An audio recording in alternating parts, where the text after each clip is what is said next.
Buenos días. Empezamos esta primera experiencia de compartir experiencia, valga la redundancia, que queremos que sea el inicio de una iniciativa, pues que propicie que entre los enfermos y los cuidadores de ELA, pues compartamos de qué forma abordamos determinadas situaciones que nos sobrevienen a lo largo de la enfermedad y que nos pueden ayudar, ¿no? En nuestro día a día, siempre entendiendo que estamos compartiendo de una forma personal eh, qué hacemos en determinadas situaciones. Para algunos temas sería estupendo que tuviéramos el refrendo de algún profesional, pero si no lo conseguimos, no importa. Seguiremos compartiendo, como digo, desde nuestro punto de vista individual y cada uno pues hará lo que crea oportuno bajo su responsabilidad, ¿no? Y ha surgido como un primer tema interesante que ya queríamos abordar desde hace un par de meses, y ahora con la necesidad de este compañero Carvajal de Sevilla, pues vamos a empezar, digamos, de una forma directa esta pequeña experiencia piloto para ver qué tal nos sale y luego poderla compartir para los compañeros que quieran verla, grabarlo y cuando alguna persona lo necesite y le parezca bien pueda acceder a ella, ya que estará colgada, pues no sabemos si en el Face o en alguna otra web o plataforma o en todas a la vez, para que el que quiera, cuando quiera, la pueda visualizar. Así que por mi parte, Salvador. Bien, perfecto. Entonces, empezaríamos planteando que nuestro pulmón, el pulmón de un enfermo de ELA, no está enfermo, porque la esclerosis lateral amiotrófica no perturba el pulmón. Sin embargo, lo que sí destruye son los movimientos voluntarios, tanto del diafragma como de los músculos intercostales, que son los que van a hacer y provocar la expansión y la contracción del pulmón. Como consecuencia de eso, la respiración se va a ir disminuyendo, vamos a necesitar un ventilador que nos proporcione el nivel de aireación y, por tanto, oxigenación necesaria, y en un determinado momento adicional necesitaremos también un extractor de flemas, que es lo que habitualmente llamamos tosedor. Con estos dos equipos, y como ya hemos escuchado muchas veces a los facultativos, la enfermedad de la ELA se puede convertir, si los utilizamos bien, en una enfermedad crónica. Bien, en realidad el tosedor no es nada más que un ingenio electromecánico desarrollado para nuestra utilización. Si en realidad el compresor no fuera únicamente, no fuera solo de aire y lo cogiera del exterior, pues estaríamos hablando de un aire acondicionado. Ese aire acondicionado tiene muchísimas botoneras, o bien digitales, para que nos marque una temperatura, mueva las aspas y demás. Y en el caso nuestro, pues es también un inversor, porque de la misma manera que el compresor envía aire, también lo extrae. No es más difícil que cualquier otro mecanismo adicional, pero se utiliza, y en nuestro caso lo utilizamos, como una válvula de rescate adicional y terapéutica. Digo esto porque el CA3000 se percibe, nada más verlo, que es un equipamiento para uso humano, no para uso de una máquina. es de uso humano porque tiene sus propias botoneras en las que vamos a realizar las maniobras necesarias para cambiar los parámetros y poder extraer las flemas.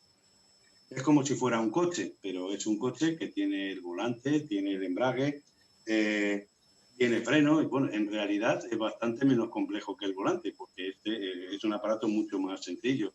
Lo que necesitamos es que nos enseñen y que a nosotros mismos aprendamos cómo se maneja este aparato. El objetivo, tal como determina la literatura, es conseguir el golpe de tos. El golpe de tos es aquel que efectuamos las personas que estamos sanas, como casi sin darnos cuenta, aspirando con fuerza. En ese momento cerramos un poco la epiglotis, alcanzamos presión e inmediatamente tosemos de forma inmediata y violenta. Ese ejercicio no lo puede hacer una persona con ELA, pero nuestro objetivo no es conseguir el golpe de tos. El objetivo es arrancar la flema, porque por mucho que podamos toser, cuando estamos patuchos, a veces nos cuesta 1, 2, 3 montones de veces extraer esa flema y ese moco hasta que lo expulsamos. De la misma manera que cuando estamos sanos ocurre eso, cuando estamos hablando de una persona con ELA, también necesitamos conseguir la extracción. Ese es el objetivo del golpe de tos, no solo el golpe de tos. Los intercostales, los músculos intercostales y el diafragma no los vamos a poder recuperar. Y sin embargo, el pulmón sí lo vamos a poder inflar. Cuando la glotis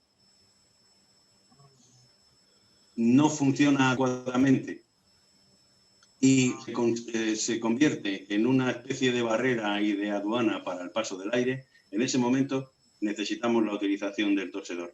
Lo más razonable es que un poco antes nos hayamos acostumbrado a su utilización, porque es un aparato que se mueve en unas presiones muchísimo más altas que las del respirador. Y por tanto necesita que no lo repudiemos, porque cuando lo necesitamos nos va a salvar la vida.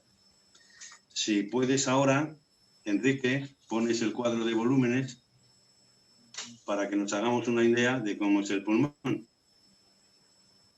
Como vemos, toda la superficie de ese recipiente que hay ahí, solo la primera parte de arriba, donde pone 500, es aquella parte que una persona sana, normal, está intercambiando en su respiración común.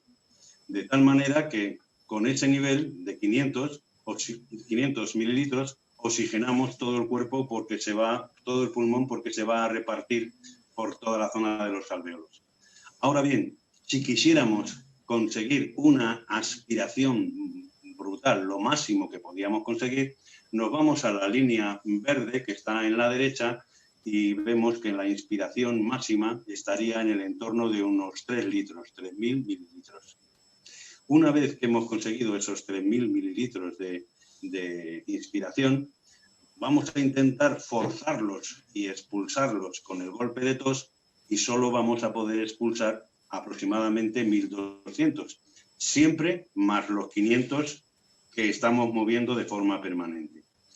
Nuestro pulmón, por tanto, como vemos más abajo, tiene un volumen residual de 1.200 centímetros cúbicos y otros 200 que son los mínimos. La capacidad total puede ser unos 5.900. Nuestro pulmón no es un recipiente, como vemos aquí.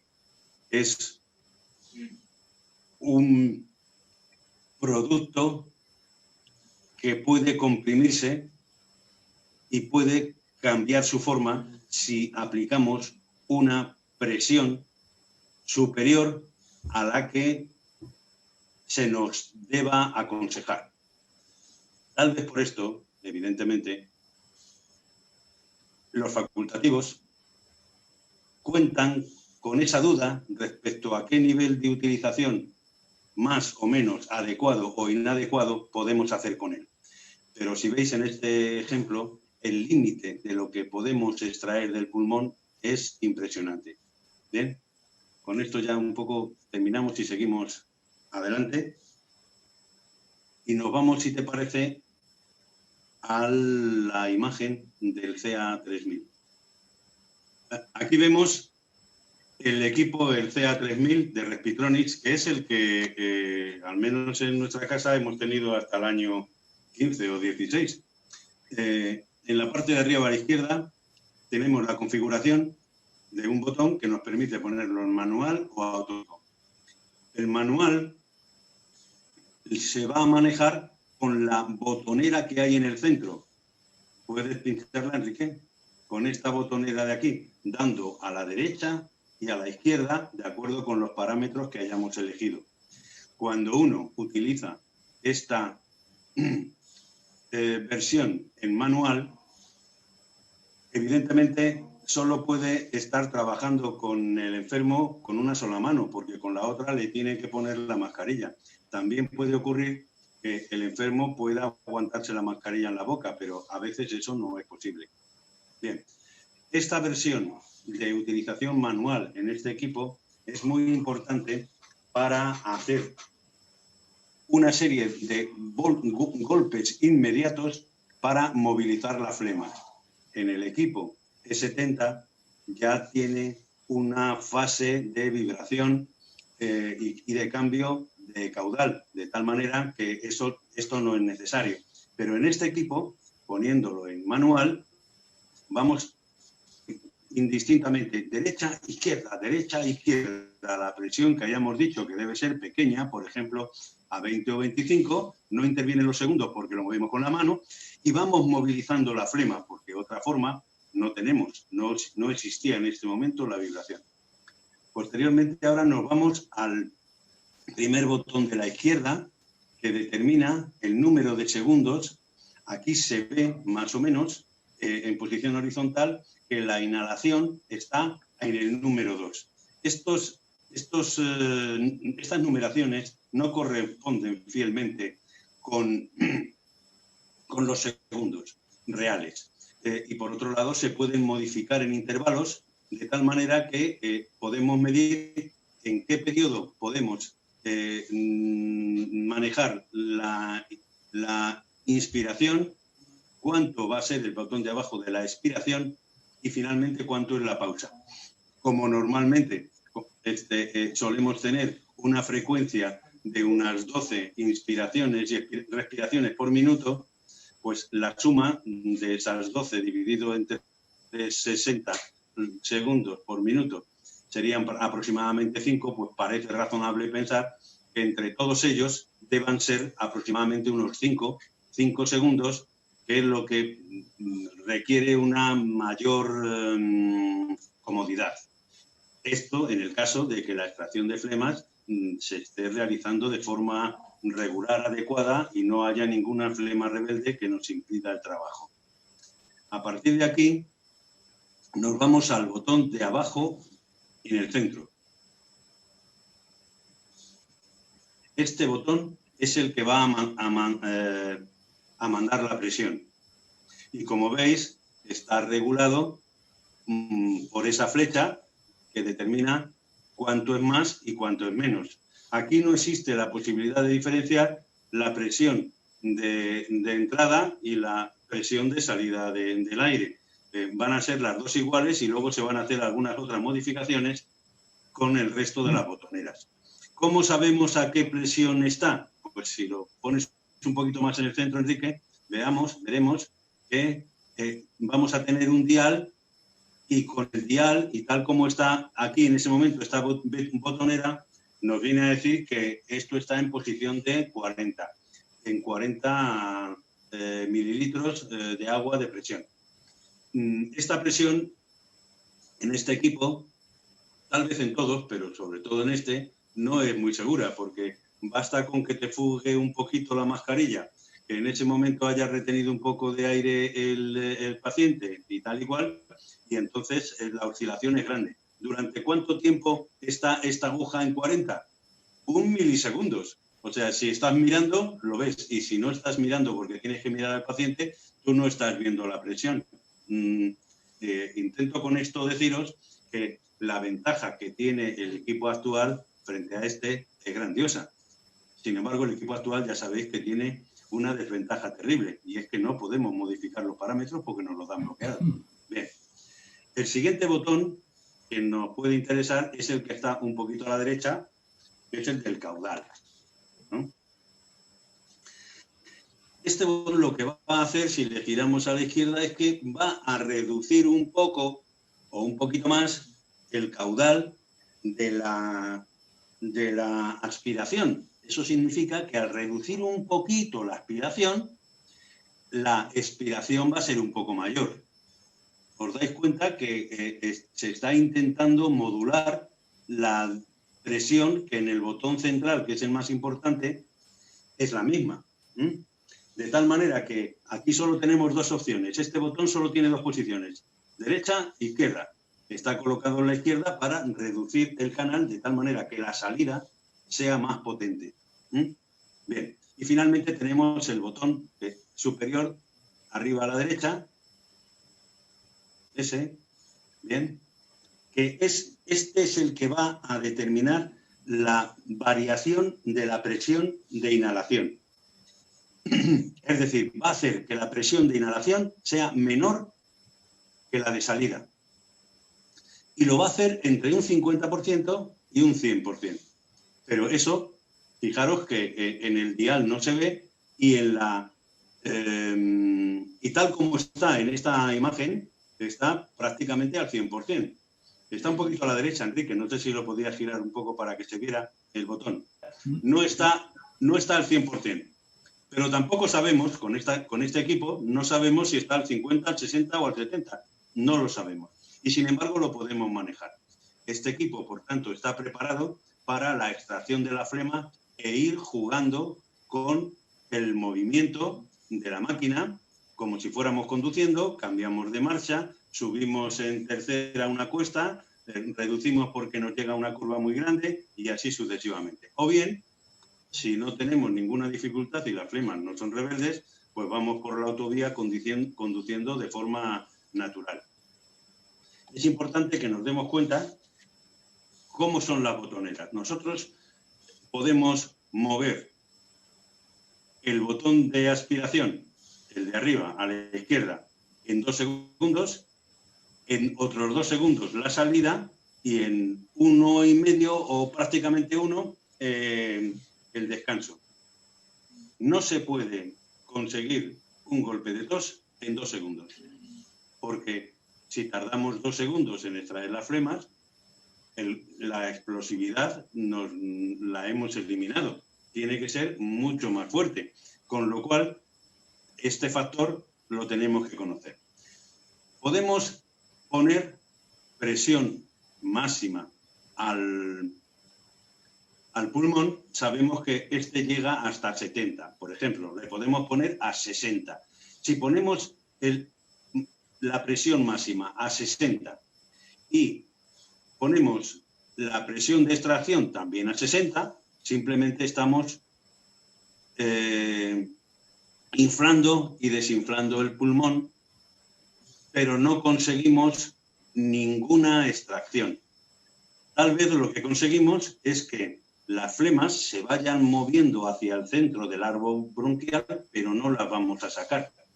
Hay quien dice que con este ejercicio, y puede tener razón, los músculos intercostales, aunque están flácidos o contraídos, pero no nos funcionan, de alguna manera se distienden un poco y que producen un cierto bienestar. Eso es bueno, que no estén permanentemente agarrotados.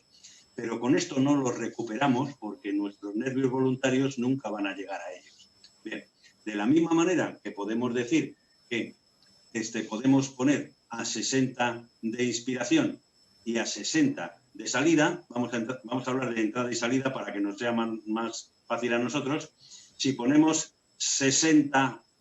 40 de entrada, y 60 de salida, podemos colapsar el pulmón, tal como lo hemos visto antes en nuestro régimen de volúmenes.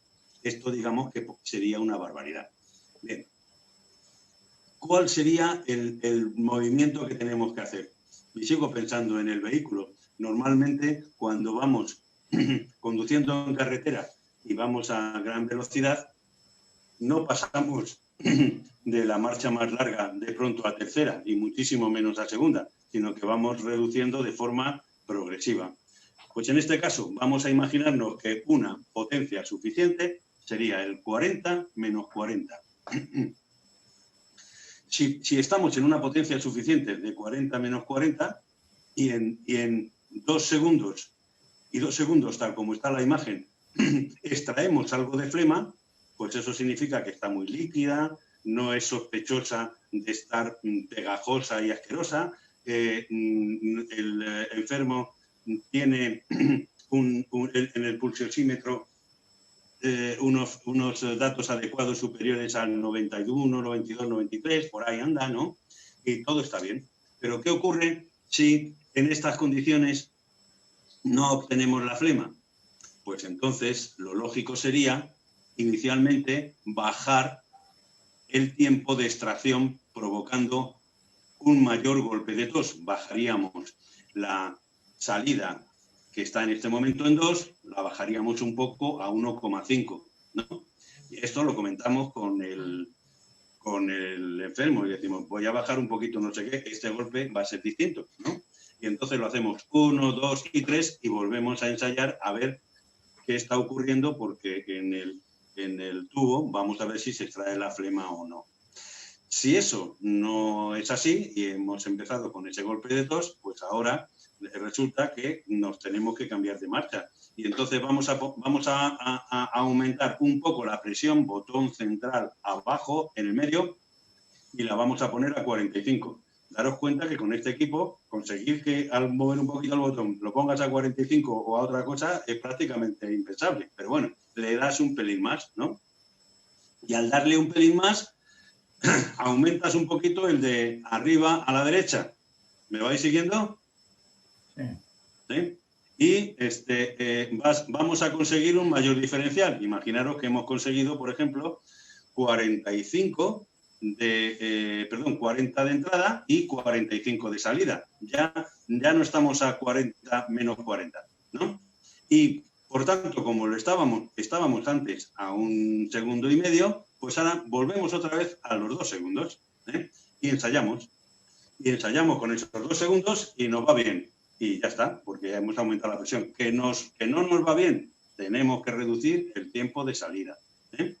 Y puesto que nuestro enfermo se va a ir cansando, ¿eh? Pues a lo mejor tenemos que dejar esto para dentro de media hora o para el momento más adecuado. Y así sucesivamente. Si la flema es rebelde, no es porque las cosas vayan bien, sino que en general es porque hayamos hecho algo mal.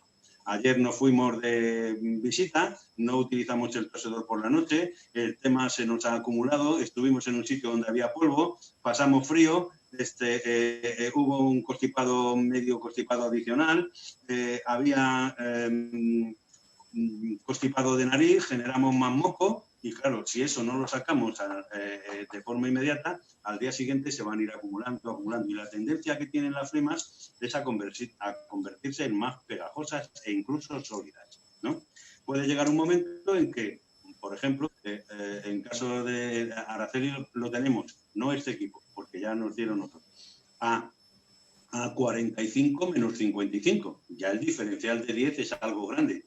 Ese diferencial de 10 en esta máquina es muy difícil de conseguir y hay que estar trabajando más detenidamente con los segundos, ¿entendéis? Porque no sabemos si hemos conseguido ese diferencial o cualquier otro. Y al mismo tiempo no tenemos la ventaja del E70 de la vibración. En líneas generales, este equipo, la ventaja que tiene es que lo podemos manejar a nuestro antojo. Es el que hemos utilizado siempre. Parece mentira que en el momento en que el ingeniero electromecánico puso un botón adicional de bloqueo, nos lo hayan bloqueado, teniendo en cuenta que esto nunca ha sido así, ¿eh?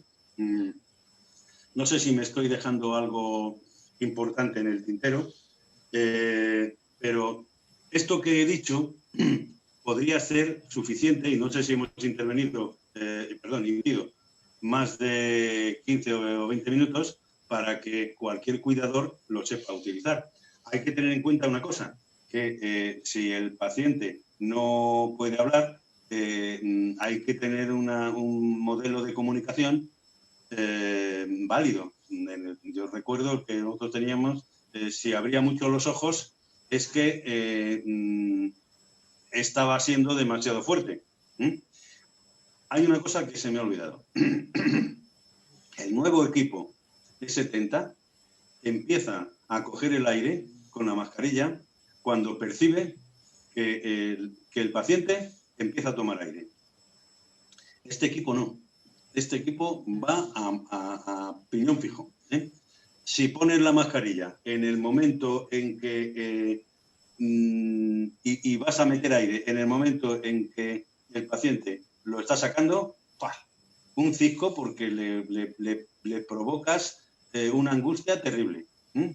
Este equipo hay que manejarlo con cuidado y estar a la espera permanente de espérate que te lo pongo, echa el aire ya que voy, ¡plá! Ahí está. Bien, esta era la singularidad de este equipo y era un privilegio poder tenerlo. Ahora tenemos otros equipos que los podemos manejar a través de unos sensores digitales, podemos alcanzar las décimas de segundo y conocer cuáles son, incluso poder utilizar las dos manos porque sabemos que el equipo no se va a mover, ¿no? Hay otro factor que es importante y es el tema de la mascarilla en las personas que no tienen tráqueo. La mascarilla no puede estar muy inflada y no puede estar totalmente desinflada. Hay que encontrar el grado de inflado suficiente como para que no fugue, porque si lo ponemos, por ejemplo, a una presión de 50 o de 55, este mismo equipo, pero con las irregularidades que cada uno tiene en su rostro, fuga por la izquierda y por la derecha, no lo estamos consiguiendo, ¿sabes? Y por tanto, el dial vemos que no llega. Esto también lo vemos en el E70, aun cuando tengamos preparada la presión a un determinado nivel, a 45 o a menos 50 o lo que sea, nos damos cuenta que el dial no llega. Y eso significa que nos está fugando por algún tipo de motivo. En realidad, este es el equipo más básico. Este es el que nos va a permitir, si las secreciones se extraen de forma adecuada, que nunca tengamos una infección respiratoria por aspiración de flemas en el pulmón, porque las hemos sacado. Si al mismo tiempo hemos previsto que la comida no la tengamos que aspirar tampoco, sin necesidad de tráqueo mediante la PEG, este equipo nos puede permitir vivir de forma permanente. No a todos, porque aunque la ELA no es una enfermedad de pulmón, existen algunas complicaciones. No son muchas, pero son la mala fortuna de los enfermos de ELA que las padecen. Es posible que la glotis pueda quedarse espástica. Y cuando un músculo se hace espástico, se hace más duro todavía cuanto más presión le introduces. Esta es una pregunta que yo quisiera hacer, a ver qué porcentaje de enfermos tienen esta situación, ¿no? Y por saberlo simplemente, ¿no? Y ocurre también otra cosa que puede ser hasta peor, que la flacidez de la epiglotis sea tan grande que llegue un momento en que se caiga y obstruya totalmente. Y la epiglotis, aun cuando muchos compañeros y yo mismo hemos pensado, bueno, pues quitárnosla, que vaya un trastorno, cumple otras muchísimas más funciones y no se puede eliminar, ¿no? Es en ese momento cuando hay que buscar la alternativa de la tráqueo. Hay un factor también que es importante. Cuando las flemas son muy pesadas y muy rebeldes y uno toma la decisión de hacerse la tráqueo, cuando pasa de la extracción a través de la epiglotis y de la boca a la tráqueo, se respira de una forma distinta. Es mucho más sencillo todo. La extracción es mucho más sencillo. Las complicaciones de la tráqueo no podemos olvidar que son muchísimas, pero este sistema mejora de una forma evidente el paso de las flemas por la glotis. La glotis, en estado de reposo, se queda semiabierta, tal como nos han confirmado hace muy poco tiempo, ¿no? Y yo creo que esto es lo más importante que se puede decir aquí. No sé si me quedo algo o si queréis hacer alguna consulta. Si ahora pasamos a ver las imágenes que nos ha mandado Pepe Carvajal, nos daremos cuenta que se parecen bien poco a lo que hemos dicho. Y estas son las que le han, digamos que propuesto o algo parecido. Si no interviene Pepe Carvajal, no sabría deciros por qué tiene las que yo tengo o si él quiere que nosotros las mostremos. Fijaros lo que dice Jorge. Si encima tenemos la desgracia de que tenemos esta enfermedad, si encima ya nos pasa eso, a mí me gustaría saber qué porcentaje de personas tienen esta coyuntura adicionalmente desfavorable. Jorge dice, eso me ocurría a mí, mucha espasticidad y con la entrada del aire bloqueada. Y sin embargo, a mí me parece que esto también me llama la atención porque tenemos que aprender un poco unos de todos. Tú no eres espástico muscularmente, eres flácido, ¿no? Está escribiendo Jorge, yo creo. Sí. Que no tiene espasticidad ninguna. No, cuidado, que son dos afirmaciones distintas. Dice Jorge, sí, soy muy espástico. Digo esto, Jorge, porque no sé si la posible espasticidad de la glotis se puede dar en los enfermos que son espásticos. Me consta que los enfermos espásticos no pasan del 8%. Esto que hemos hablado de la delicadeza de utilizar las presiones en el pulmón, no solo guarda relación con la glotis, sino que hay enfermos que pueden tener úlceras en el pulmón, vete tú a saber por qué, y algunas de estas os voy a decir. Y entonces, en ese caso, cuando las flemas salen un poco sanguinolentas, hay que tener mucho cuidado con las presiones. ¿Por qué ocurre esto? Hay veces en los que si el cuidador no consigue sacar la flema, mete a través de la tráquea o algunas veces a través de la boca la sonda y todo lo que puede y cosas de esas y por tanto lacera y pellizca las mucosas. Y esto ya no se resuelve, las mucosas se curan con una cierta facilidad, pero si al día siguiente hacemos lo mismo y encima estamos extrayéndola, pues entonces nos metemos en un lío. Es bastante corriente que alguien utilice la sonda a través, por ejemplo, de la tráqueo, pero que la meta más allá de los 5 o 6 centímetros recomendables superiores a la dimensión, a la longitud de la tráquea, de tal manera que puede,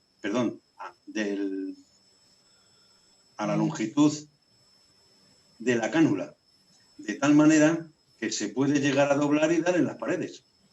Y claro, si eso nos ocurre y hemos tenido un éxito porque hemos sacado la flema, vale, pero a lo mejor en los próximos días podemos tener un efecto sanguinolento grande. Se me había olvidado otra cosa que os quería comentar. Puede ocurrir, y de hecho la experiencia nuestra así nos lo ha reflejado, es que a veces, incluso con las máximas presiones, no hemos conseguido sacar la flema, ¿no? Y la flema, si es incluso sólida, la llegamos a sentir. Se nota cómo sube por la tráquea y cómo baja, ¿veis? En ese momento la idea no es seguir trabajando únicamente con el tosedor, sino conseguir fluidificar las flemas. Existen unos medicamentos que dicen que la fluidifican. Creo que se llamaba acetilcisteína o algo parecido. Pero a nosotros ese medicamento no nos funcionó demasiado. No solo eso, sino que el propio sistema sanitario lo sacó del sistema de salud de la Seguridad Social porque no era evidente que funcionase. Sin embargo, sí que existe una técnica que es la de administración de aerosoles. El aerosol no nos lo van a facilitar la seguridad social. Es un aparato que cuesta entre 30, 40 o 50 euros, no mucho más, y a través de ultrasonidos consigue que podamos nebulizar en la boca del paciente una serie de medicamentos mezclados con agua destilada, más que con agua destilada, creo que es con suero, bien, y eso se aspira. Una parte muy grande no la absorbe el pulmón porque se nos va en el aire, pero otra parte sí entra en las vías aéreas y esto es lo que fluidifica las flemas más rebeldes, las que son ya mortales, es decir, como no la saque, de aquí en adelante ya hemos terminado, ¿entendéis? Aunque no lo pague la seguridad social, un equipo de esos, hay muchas madres que lo tienen para sus hijos, porque también les interesa por cualquier tipo de motivo, no es una cosa cara. El medicamento con el que hay que utilizar para los aerosoles sí lo facilita la seguridad social porque sí que es eficiente y eficaz. Hay varias cosas que está comentando alguien, pero yo no la veo. Sí, dice, en el tosedor mío, para tener 40 de entrada y de salida, me lo pusieron a tope. Este es el comentario que hace José Carvajal. Yo eso no lo entiendo. Eso no lo entiendo. Porque no es posible. Significa que le estaría fugando. Esa fórmula es una, digamos que barbaridad. Y no me la explico. Pero no podemos admitir que nos entreguen los equipos de cualquier manera. Hay una cosa que me comentó Pepe Carvajal, que decía que en el intervalo entre la entrada y la salida, él percibía un golpe. Sí, este equipo, el TA300, es muy mecánico. Y yo recuerdo que sí que daba ese golpe al cambiar la orientación del compresor. De pronto estaba entrando y de pronto lo estaba sacando. Ese golpe era un poco mecánico, pero ese golpe es un golpe de máquina. Tiene que percibir que es un golpe de máquina y que no sea un golpe que le esté afectando a él a la garganta, porque si no algo está mal. Si viéramos las imágenes del tosedor de Pepe Carvajal, si las mostramos las podemos analizar y así las comparamos para que veáis la arbitrariedad de hacer una cosa u otra. Perdón, Pepe. Sí, es que dices que no lees los chats. Que Jorge dice, pues a mí me metían en el hospital la sonda hasta el timo. En casa no. Lo que hemos hecho es cortar una sonda con la longitud del macho y va genial. Sí, pero nos detenemos en esto. Cortar una sonda a la longitud del macho tiene como contrapartida que luego al limpiarla para reutilizarla tienes que tener el bote de desinfectante muy hacia arriba. Bueno, nosotros utilizamos una sonda cada día, no utilizamos una sonda cada vez. Pero esto también es un mundo, ¿eh? Porque hay gente que les dan todas las sondas que quieren. Jorge dice ya, o lo inclinas. Sí, vale. Si lo inclinas, entonces tienes que estar a dos manos, sí, o lo inclinas, sí, cierto. Nosotros hacemos lo siguiente, y estos trucos los tenemos que grabar en vídeo. El truco que tienes tú y el que tengo yo. Claro, inclinarlo, claro, pues es cierto, claro está. Se coge la sonda con una gasa que no sea antiséptica, una gasa normal. Y al cogerlo, se coge siempre en el mismo sitio. Y digo siempre, y ya sabes que centímetro arriba, centímetro abajo es el mismo sitio, ¿no? Pero nunca se va a meter más porque la gasa choca contra los dedos que agarran la gasa, chocan contra la entrada de la cánula, ¿sabes?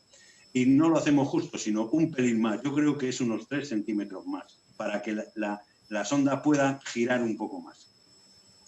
El hecho de que te metieran por la boca hasta el timo es muy difícil eso, porque tú deberías tender a vomitar. Esa sensación de querer vomitar hace que muevas la cabeza, y entonces si mueves la cabeza la sonda puede golpearte en la mucosa y pellizcártela. Ya sé que a lo mejor hay veces que no hay otra solución, pero esa solución no es la más buena de las buenas. Ha dicho Pepe Carvajal que sí que podemos ver sus imágenes. Carvajal. Aunque no está del todo horizontal, da la impresión que el tiempo, la tienes que poner entera, yo no la veo entera. A lo mejor esto que yo estoy diciendo no es cierto porque la posición no es totalmente horizontal, pero da la impresión de que la entrada es a 1 segundo o menos y la salida es a 2 segundos. De esa manera, lo que estás es sacando más que metiendo. Y en 2 segundos no se puede toser. Y luego da la impresión de que la pausa debe estar en 0. No sé si veis algo parecido.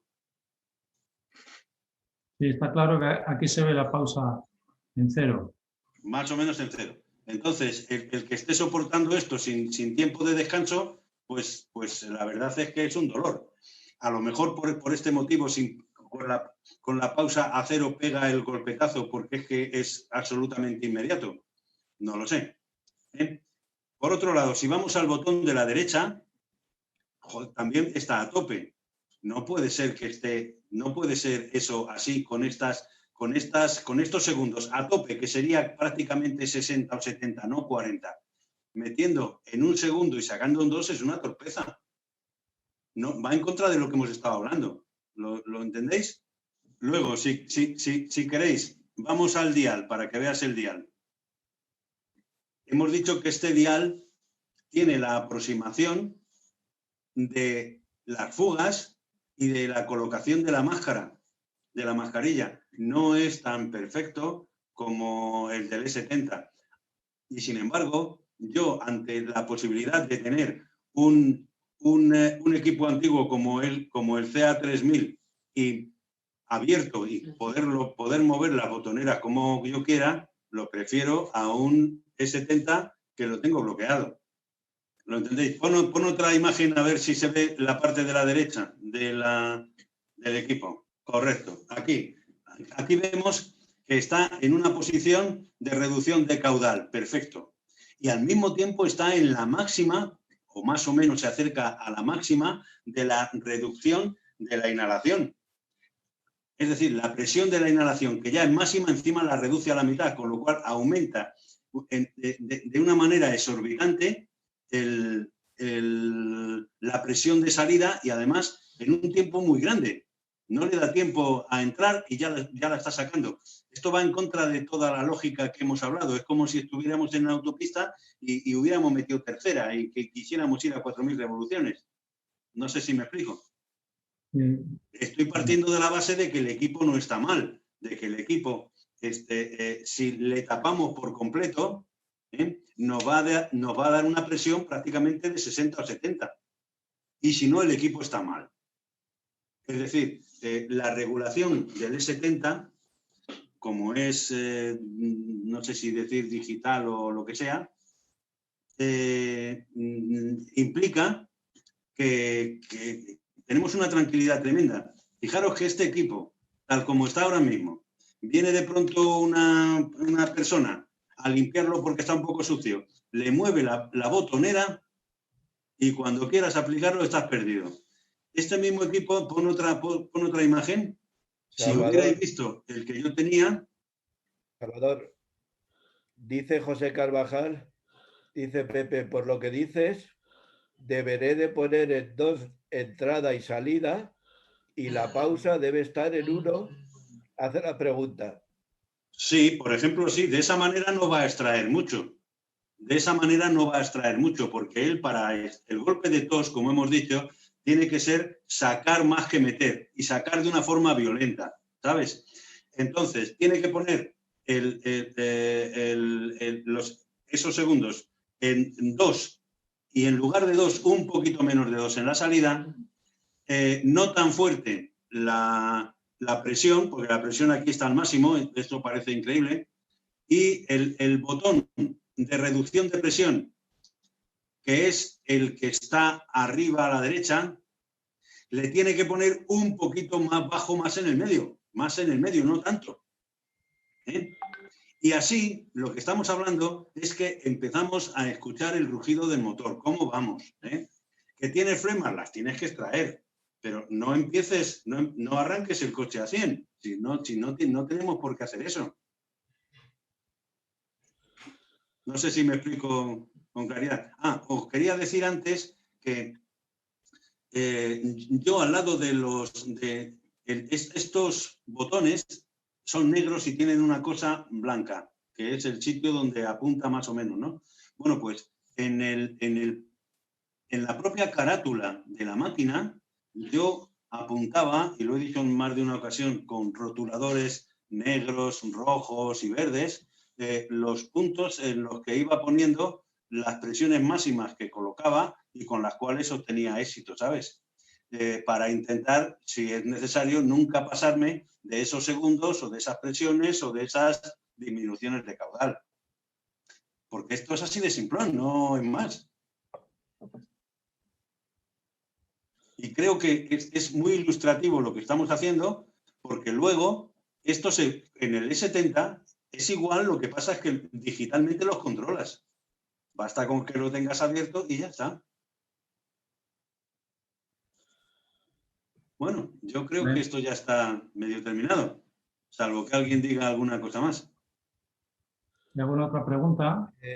José Carvajal, con su última pregunta, que dice, por lo que dices, entonces, ¿deberé poner en 2 entrada y salida y la pausa debe estar en 1? Sí, está bien, está bien. Eso es más sensato que lo que tiene. Vale. Pero no tiene... la presión no es absurda.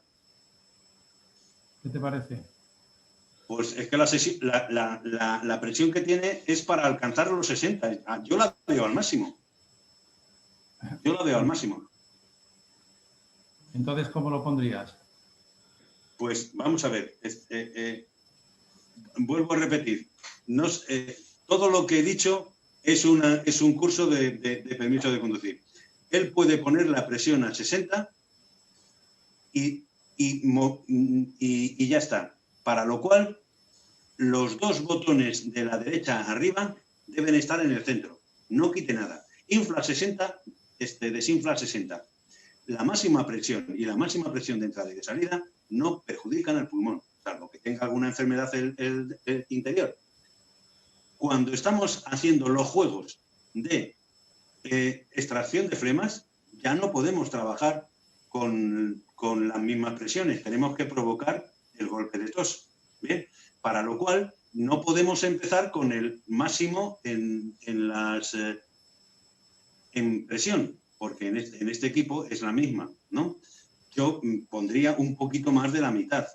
Y ahora, en lugar de poner el tosedor, el tubo, en la zona inclinada de la mano cóncava, permitiendo salida de aire, la cerraría por completo a ver qué me da. Y yo creo que le va a dar 60, no creo que le dé 40.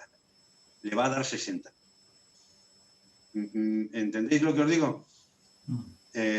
No puede estar trabajando con una presión que desconoce. Bueno, pues ponla a tope la presión, que te dé a los 60 y entonces dices tú, si no tengo fugas, esto es lo que tengo. Y esto de entrada, con diferenciales de presión, es exagerado. Exagerado, salvo que él no está queriendo sacar ninguna flema, no tiene por qué hacer eso. No sé si me explico. Está poniendo Pepe Carvajal, dice, a mi señora le gustaría que pusierais en pantalla la imagen del tosedor tuyo. Entiendo que se refiere al E70. No sé si la tengo, pero es que no está mal que él tenga ese.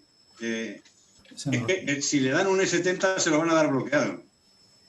Pero sí, en fin, claro. también puede hacer eso, Pepe, puede decir, pues me han dicho que hay otros y tal. Tú ahora, Pepe, tienes un tosedor, ¿cómo te diría yo?